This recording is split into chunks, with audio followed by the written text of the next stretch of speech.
Shalom. First and foremost, I want to give all honor, glory, and praise unto Yahweh, Bahasham Yahweh Shai, Bahasham Rakakodash. Double honor to the apostles and the elders of Great Millstone for teaching us His truth through well. Shalom to the Akim out there, to the brothers pushing this word out in sincerity and truth. And shalom to the Aqua, to the sisters that are listening and learning. I'm just barely coming back from a strike, all right, which was something to replace the jab. You know, I had posted it. First, I posted GMS was always right. All right. And, you know, it basically went into, you know, a couple articles and, you know, certain things that are supposedly coming, you know, like something that's going to replace the Maxine Waters is, you know, some type of implantation or a type of implant. All right. Technology that, you know, will give you the same effects as the Maxine Waters, you know. So I basically put those two videos up, you know, and they both got taken down. One was a warning. I didn't know about it. I just, you know, closed whatever I saw. Didn't really read through it. And then when I posted it again, I got a strike on my channel, you know. And why is because it says that it's medical misinformation, but I didn't really go into, you know, it being something that was out there or something that'll, you know, anything of that nature. I just basically, you know, read what was in the post. Then I went to some scriptures, you know, to bring out edification for reason of, we know the things that are coming. We know the things that Yahweh Shem Yahushua has shown are to be true, you know, through the apostles and the elders, you know. So this is just going to be a quick hit, you know, based off of that. So this is 2 Thessalonians chapter 2 and verse 3. It says, let no man deceive you by any means. Okay. So first let's look up that word deceived, which is exapatao, which means to deceive or beguile. All right. Now, scripture also talks about, you know, being beguiled like Eve was beguiled. Eve wasn't beguiled through, you know, through anything else but through the deceiving, all right, or by the tongue of the serpent, you know.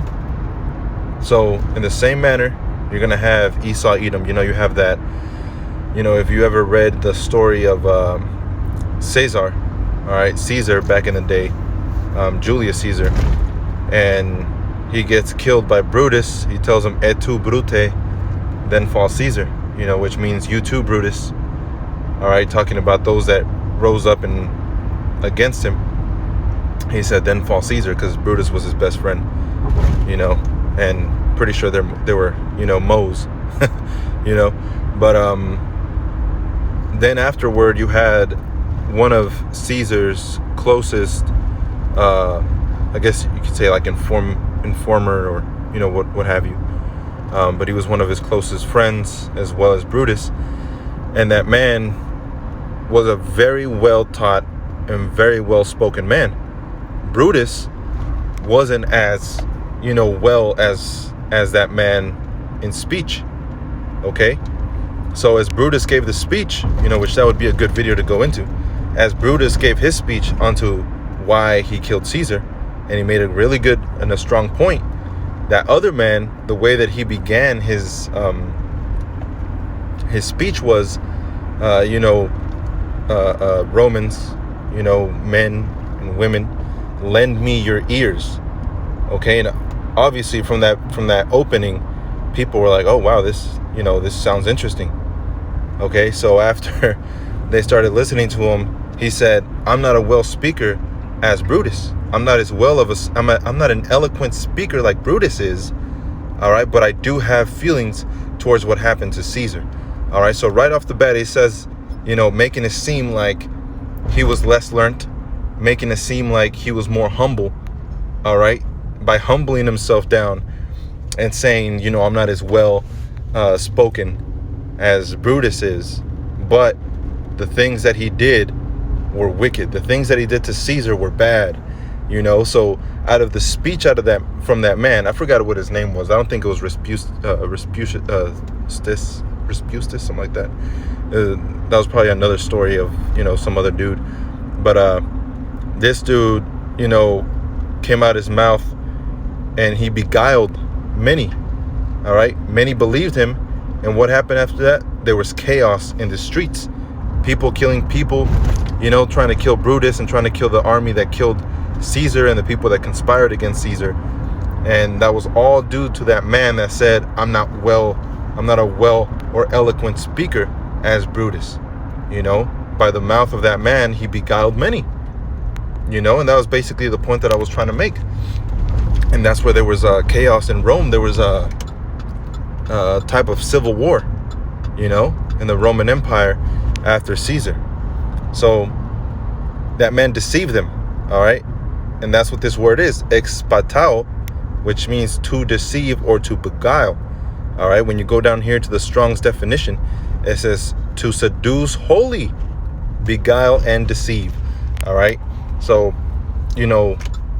if we speak these things about the mark, all right, the MOB, mark of the beast, being the chip, the RFID chip, being the Maxine Waters, which leads up to the MOB. All these things that we speak, they're going to mark us down as terrorists. They're going to mark us down as, evildoers and evil speakers. And, by the mouth of them that are in power, they're going to beguile the masses of people. All right. And they're going to look at us and say, those guys are bad, because it just depends on the lens you look at it. You have that famous quote from Star Wars, all right, where you had Obi-Wan versus Anakin Skywalker, and Anakin Skywalker was beguiled, all right, by the evil emperor, all right, which would be Satan. He was beguiled by him, okay, and being beguiled by that man, Obi-Wan tries to, fight him off and tell him, you've been lied to, you've been deceived. And, Anakin Skywalker tells him, well, in my eyes, the Jedi are evil. You see? So it depends on the lens that you look at it through, but only one is correct. And Anakin Skywalker was not correct.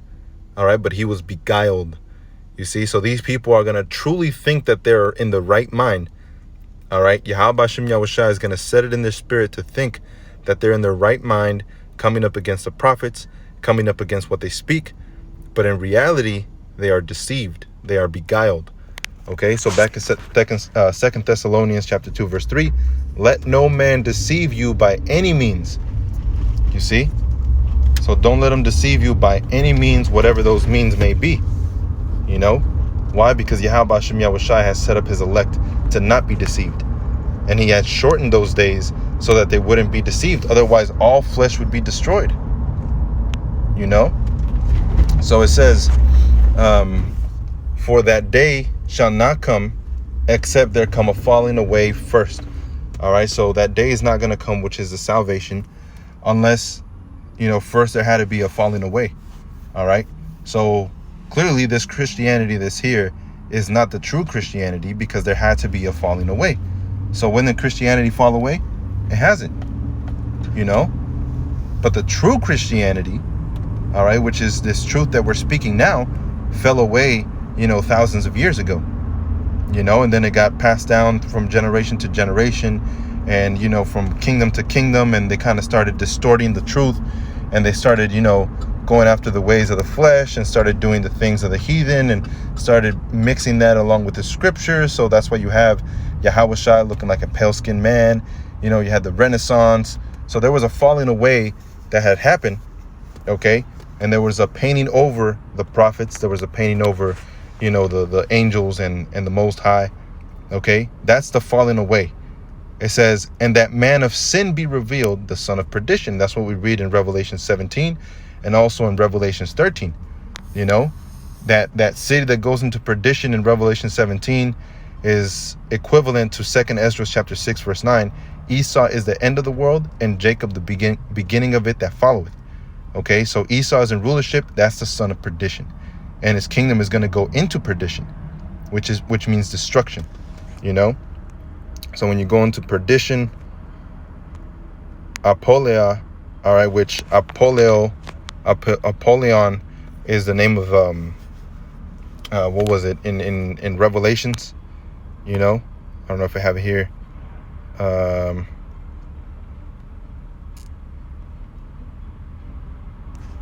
Yeah, it's spelled differently, but it says destroying utter destruction of vessels, and that's what you see in Romans chapter 9. You know, when you read through Romans chapter 9, it clarifies to you, all right, who those people that are going to go into perdition are, you know, which are the Edomites. The Edomites are going to go into perdition, and 2/3 of our people, the Israelites, all right, that follow after these heathen, are going to go into perdition as well.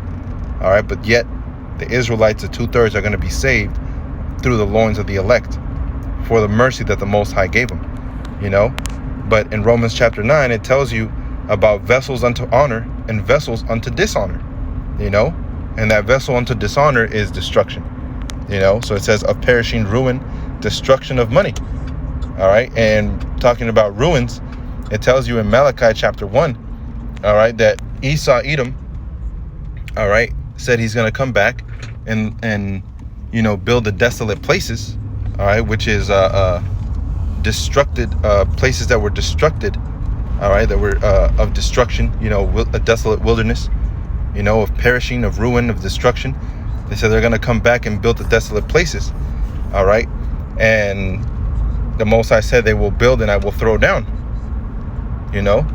So those are the places that the Most High is going to leave waste, which are belonging to Esau Edom. So this whole world, all right, is going to go up in flames by nuclear war, okay? And when Yahawashi comes back, he's going to join in on that war and finish off destroying. And then the heathen are going to try and fight Yahawashi, and Yahawashi is going to destroy them as well, all right? And he's going to leave a remnant out of all those nations to serve Israel, you know, and to serve Yahawashi and to serve Yahweh the Most High, you know?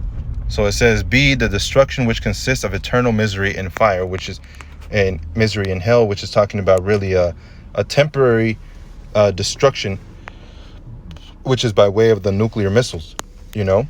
So don't let anybody deceive you, man. You know, these things that we're going through and our videos being taken down, you know, famine of the word is coming, all right? And that's why we make so many videos, so that brothers can get it while they can, you know, fortify themselves, you know, in the places that they're not strengthened in, all right? And Yahweh Shem Yahawashi in Isaiah 33 says, wisdom and knowledge shall be the stability of thy times and strength of salvation, you know.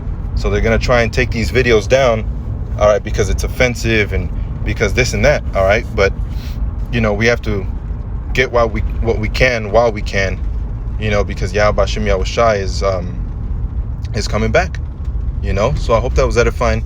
And with that, I want to give all honor, glory, and praise unto Yahweh, Bahashem Yahawashi, Bahashem Rakakwadash. Shalom.